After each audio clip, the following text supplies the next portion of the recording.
नमस्कार दोस्तों, कैसे हैं आप सब लोग। आई होप आप सब लोग अच्छे होंगे और अच्छे से पढ़ाई कर रहे होंगे। जैसा कि मैंने अपनी लास्ट वीडियो में आपसे रीट एग्ज़ाम को लेकर सिलेबस और पैटर्न डिस्कस किया था। उस वक्त मैंने आपसे कहा था कि हम लोग क्लास 6 से जो साइंस की एनसीईआरटी या फिर आरबीएसई की बुक्स जो है वो हम स्टार्ट करेंगे मेरे इस चैनल पर।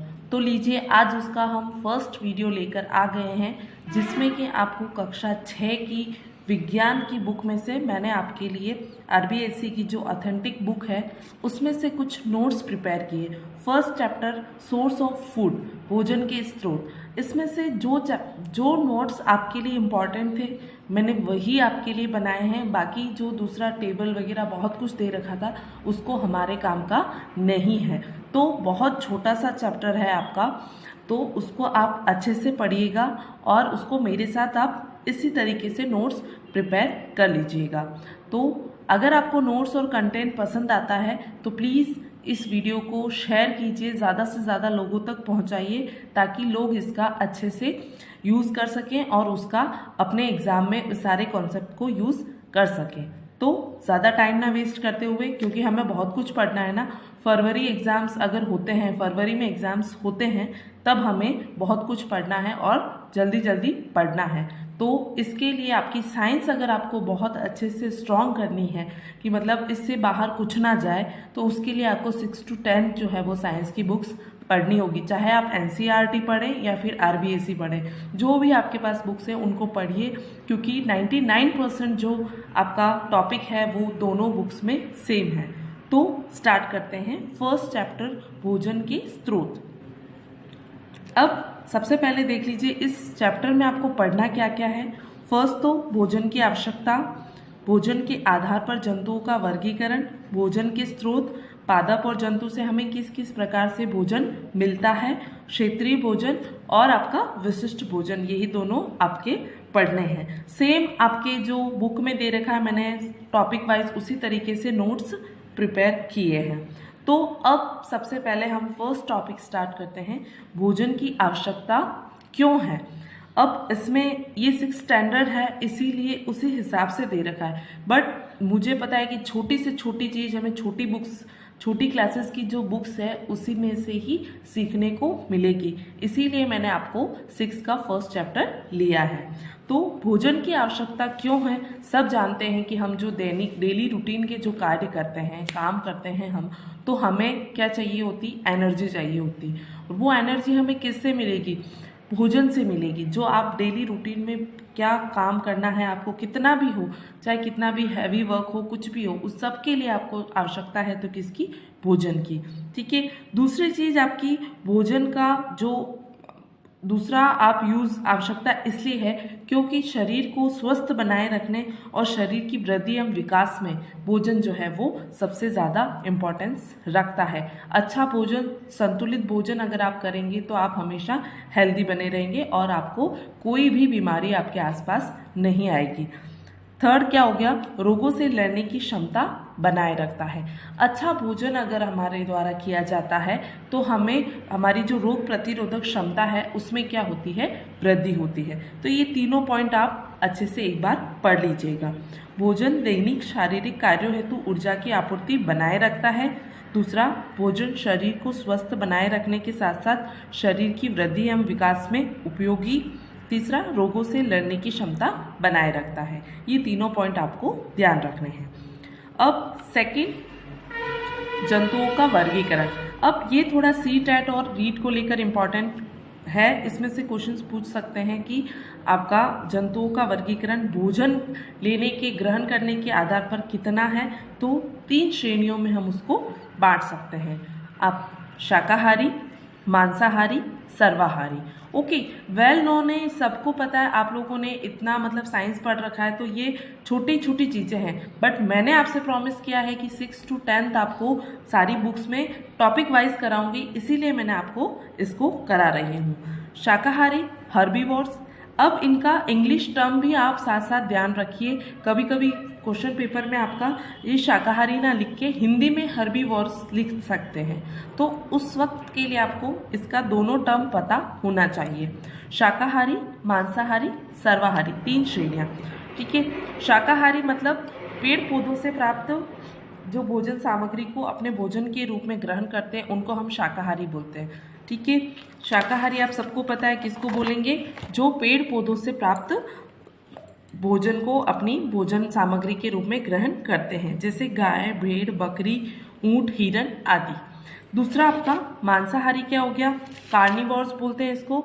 मांसाहारी वो सारे जीव जंतु आ जाएंगे जो दूसरे जीव जंतुओं का क्या करते हैं, मांस जो है वो अपने भोजन के रूप में ग्रहण करते हैं, जैसे उदाहरण शेर, चीता, भेड़िया, मगरमच्छ, सांप आदि। अब इसी तरीके से आप नोट्स प्रिपेयर कर लीजिएगा, तो आपको इन फ्यूचर जब भी आप पढ़ना चाहेंगे तो एक बार में आप उसकी रीडिंग कर सकते हैं। सर्वाहारी, सर्व मतलब दोनों समझ लेना, जिसमें शाकाहारी भी आ जाएगा और मांसाहारी भी। तो जंतुओं और पेड़ पौधों दोनों से प्राप्त भोजन को अपनी भोजन सामग्री के रूप में ग्रहण करते हैं, जैसे कौवा, कुत्ता, मनुष्य। तो ये हो गए आपके शाकाहारी, मांसाहारी और सर्वाहारी। ओके, हर्बीवोर्स, कार्निवोर्स और ओमनिवोर्स। अब हम देखते हैं कि भोजन के स्रोत, मतलब भोजन हमें किस किस रूप में पादप से मिल सकता है, जंतु से किस प्रकार से मिल सकता है, उसको हम पढ़ेंगे। तो सबसे पहले हम पढ़ते हैं पादप से हमें कौन कौन सा भोजन और किस रूप में मिलेगा। अनाज, दालें, सब्जियां, फल, शर्करा, तेल, मसाले, स्फूर्ति पेय, ये सब चीज़ें जो हैं हमें किससे मिलती है, पादपों से मिलती है। तो फर्स्ट हम देख लेते हैं अनाज।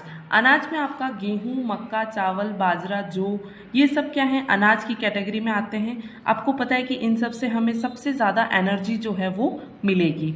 ठीक है, क्यों, क्योंकि ये जो होते हैं वो कार्बोहाइड्रेट के बहुत अच्छे सोर्स होते हैं। मतलब इनमें सबसे ज़्यादा, जैसे आपके कार्बोहाइड्रेट, प्रोटीन, वसा, ये सब में से कार्बोहाइड्रेट जो है वो अनाज में सबसे ज़्यादा पाया जाता है। और आपको पता है कि कार्बोहाइड्रेट से ही हमें सबसे ज़्यादा एनर्जी मिलती है। सेकंड, दालें। दालें जो होती है, फलीदार पौधे जितने भी होते हैं उनके बीजों से हमें दालें प्राप्त होती है। और दालें आप सबको पता है कि सबसे ज़्यादा उसमें प्रोटीन की मात्रा होती है, जैसे चना, सोयाबीन, मटर, मूंग और मसूर आदि। ठीक है, अब नेक्स्ट सब्जियां। सब्जियां आपको पता है कि डायरेक्टली प्लांट से आपको मिलती है। अब आपको ध्यान ये रखना है कि प्लांट्स के कौन कौन से पार्ट से आपको सब्जियां मिलती है। विभिन्न भागों से प्राप्त होती है सब्जियां, जैसे फूल से, फूल गोभी, मतलब फूल गोभी का आपका जो फूल जो होता है उसको हम खाने में उपयोग करते हैं। फल जैसे भिंडी, बैंगन, टमाटर, ये सब क्या हो गए आपके फलों में आ जाएंगे। ठीक है, ये सब सब्जियां आप क्या करते हैं, फल हैं। दूसरा पत्ती, जैसे पालक हो गया, मेथी की जो मेथी हम लोग बनाते हैं वो पालक, ये सब क्या है, पत्तियां हैं। तने में क्या हो गया, आलू हो गया। जैसे आलू जो है वो अंडरग्राउंड जो है स्टेम का पार्ट है। आलू ऐसा नहीं कि ज़मीन के अंदर से निकलता है तो वो रूट का पार्ट हो गया, नो, ये क्या है, आलू आपका एक स्टेम का पार्ट है। तो इम्पॉर्टेंट है, आपसे पूछेंगे कि आलू पौधे का कौन सा भाग है जिसको हम खाते हैं, तो वो क्या है, अंडरग्राउंड आपका स्टेम है। जड़ें आपको पता है कौन कौन सी, मूली, गाजर, ये सब जो हम यूज़ करते हैं वो एक तरह से क्या है, रूट्स है प्लांट्स की। अब दूसरा प्याज जो है, प्याज का आपको पता है कि एक बल्ब होता है प्याज, वो क्या है, मॉडिफाइड स्टेम है। तो मॉडिफाइड स्टेम जो है वो आप खाने में यूज़ करेंगे, किसका, ऑनियन का। तो मॉडिफाइड स्टेम है और उसकी पत्ती जो लीव्स ऊपर होती है जिसकी कि हम लोग सब्जी बनाते हैं, तो प्याज का तना और पत्ती दोनों जो है वो खाने योग्य भाग होते हैं। और इसके सीड्स भी आपको, जिसको कि कलौंजी हम लोग बोलते हैं, सीड्स, वो आपके अचार वगैरह बनाए जाते हैं उसमें डाले जाते हैं, तो वो एज ए मसाला आपका क्या, प्याज के सीड्स को यूज़ किया जाता है।